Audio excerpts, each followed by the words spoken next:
और मैं अगर आपको बताऊं किस दाम पर हुआ तो आप हैरान रह जाएंगे। 14 रुपए 82 पैसे पर आयात करते हो, 19 रुपए पर आयात करने का प्रस्ताव करते हो, लेकिन निर्यात हुआ 2007-8 में 10 रुपया 1 पैसे के हिसाब से। 2008-9 में निर्यात हुआ 13 रुपए 2 पैसे के हिसाब से, और 2009-10 जब आटा 20 रुपया किलो चल रहा है, निर्यात हुआ 12 रुपए 51 पैसे के हिसाब से। आप कहते हैं घोटाला नहीं तो और क्या है? आपका अपना उपभोक्ता भारतवासी बाजार से 20 रुपया किलो के हिसाब से आटा खा रहा है, और भारत की सरकार प्रतिबंध के बावजूद 12 रुपए 51 पैसे के हिसाब से 2009-10 में निर्यात कर रही है। ये घोटाला नहीं तो क्या? अध्यक्ष महोदय, मैंने कहा था गेहूं के बाद चावल में घोटाला हुआ। चावल निर्यात का घोटाला बताती हूं। 2 किस्मों में चावल को बांटा जाता है, बासमती और गैर बासमती।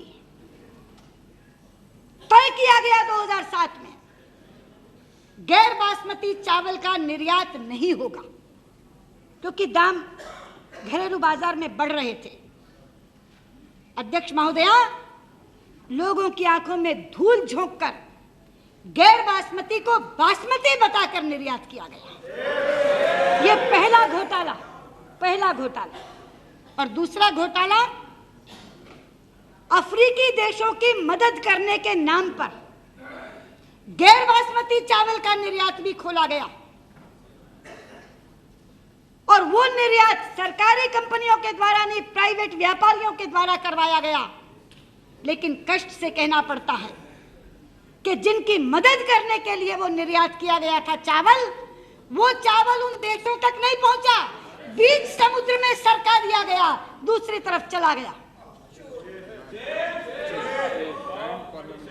आपका अपना देश भूखा मर रहा है, आपने अपने लोगों के मुंह का निवाला छीना, और जिनकी मदद के लिए, जिनकी भूख मिटाने के लिए भेजा, उन तक पहुंचाया भी नहीं, और बीच में से लाभ बनाकर ले गए, प्रॉफिट बनाकर ले गए। ये घोटाला नहीं तो और क्या?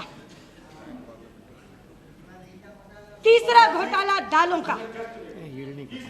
नहीं, please sit down, you can't get up. Please sit down. Adhir Ranjan ji बैठ जाइए। अधीर रंजन जी, हाँ, अधीर रंजन जी बैठ जाइए। आप बैठ। अधीर रंजन जी आप बैठ जाइए। आप बैठ जाइए। विष्णुपति जी आप बैठ जाइए। अध्यक्षा जी, दालों का घोटाला तो त्रासदी से भरा है। दालों का घोटाला तो त्रासदी से भरा है। घरेलू बाजार में दालों के दाम आसमान छू रहे थे। 30 रुपया किलो हुई, 35 रुपया किलो हुई, 40 रुपया किलो हुई, 42 रुपया किलो हुई, 50 रुपया किलो हुई, और अभी कल के दाम मैंने बताया 90 रुपया किलो हुई। दालों का आयात किया गया, आयात की छूट दी गई। लेकिन आपको बताते हुए मुझे दुख होता है, आयात की हुई दालें बंदरगाह पर पड़ी रही। व्यापारियों ने वहां डैमरेज देना स्वीकार किया, लेकिन दालों को उठाकर बाजार में लाना स्वीकार इसलिए नहीं किया कि दाम अगर और बढ़ने वाले हैं तो बढ़ने दो, वहां से तब उठाएंगे जब इसका हमें दाम का लाभ कम से कम दुगना तिगना चौगुना मिलेगा। और मुझे ज्यादा दुख इस बात का है कि यह आयात केवल प्राइवेट व्यापारियों ने नहीं किया था, स्टेट एजेंसियां इसमें शामिल थी।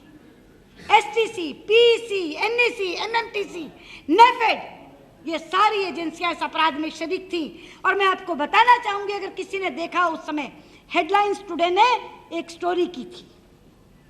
उनकी एक खोजी टीम कोलकाता बंदरगाह पर पहुंची थी, और सेंट्रल वेयर हाउसिंग कॉरपोरेशन में लदी हुई बोरियां उन्होंने दिखाई थी कि ये बोरियां यहाँ कोलकाता बंदरगाह पर सेंट्रल वेयर हाउसिंग कॉरपोरेशन में पड़ी हैं। लोग त्राही त्राही कर रहे हैं, उनको खाने को दाल नहीं मिल रही। गरीब की एकमात्र प्रोटीन दाल होती है, लेकिन वो आयातित माल वहां पड़ा हुआ था, इस इंतजार में कब दाम बढ़े, कब वो बाजार में लाया जाए। ये दालों का घोटाला है। और चौथा घोटाला चीनी का। अध्यक्ष महोदया,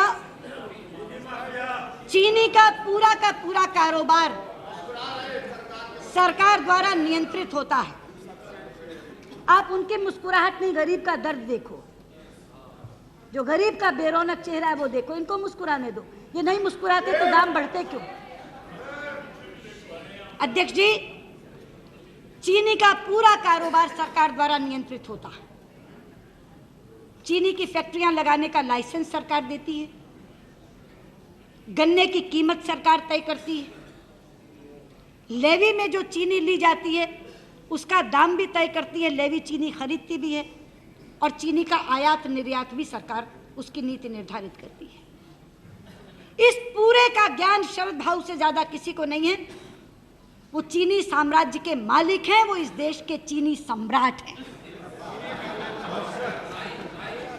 लेकिन मैं केवल शरद भाऊ आपसे पूछना चाहती हूं, आपको मालूम है शरद जी, आपको मालूम है कि चीनी के उत्पादन का साइकिल 3 बरस का होता है, 3 वर्ष का होता है साइकिल, प्रोडक्शन साइकिल 3 वर्ष का होता है। 2006-7 में,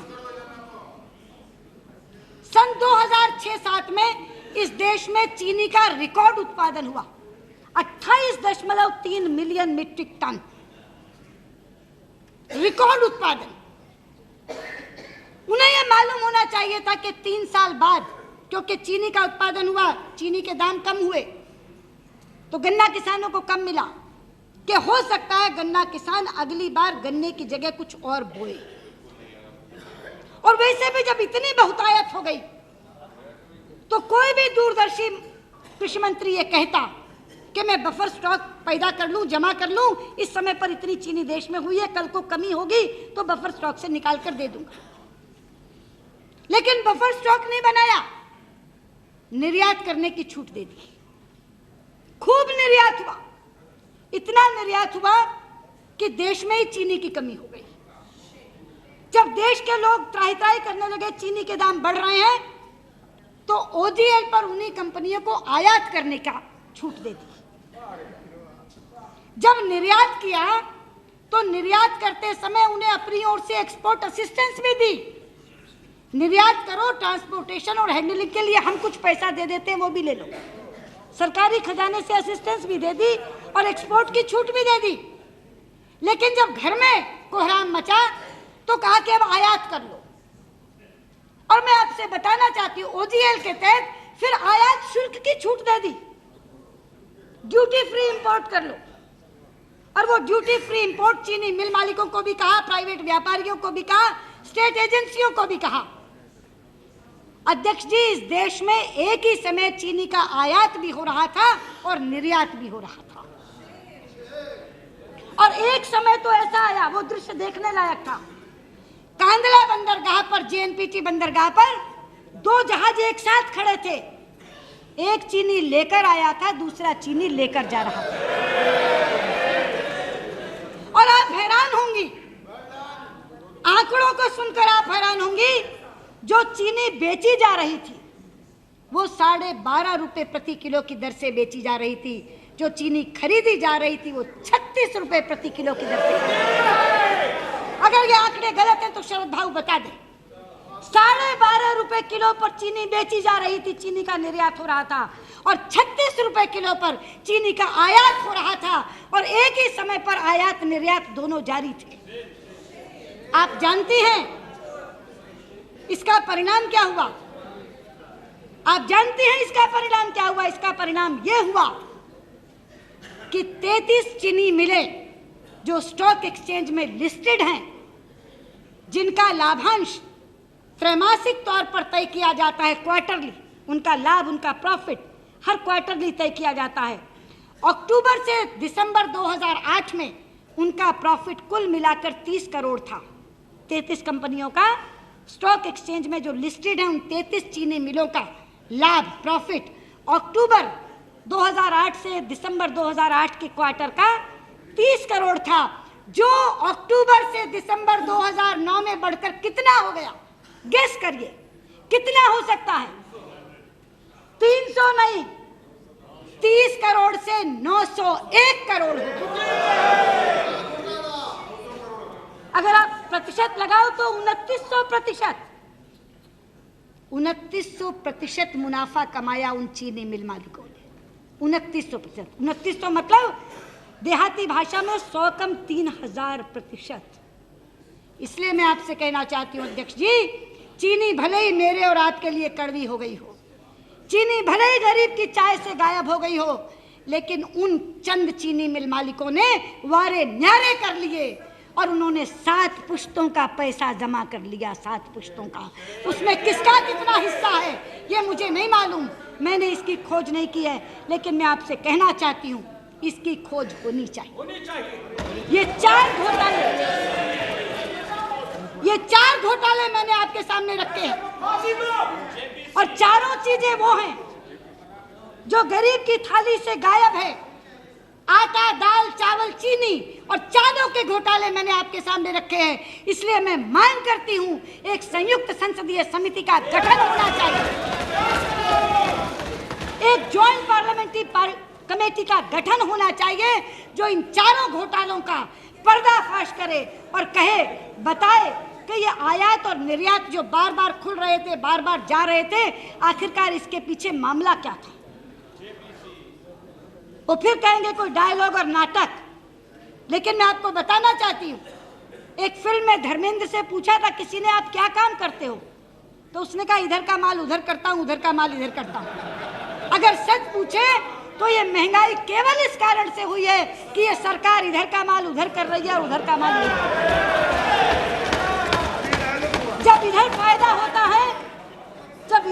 होता है तो आयात खोल देती है, जब उधर फायदा होता है तो निर्यात खोल देती है, लेकिन इस इधर उधर करने की जांच होनी चाहिए।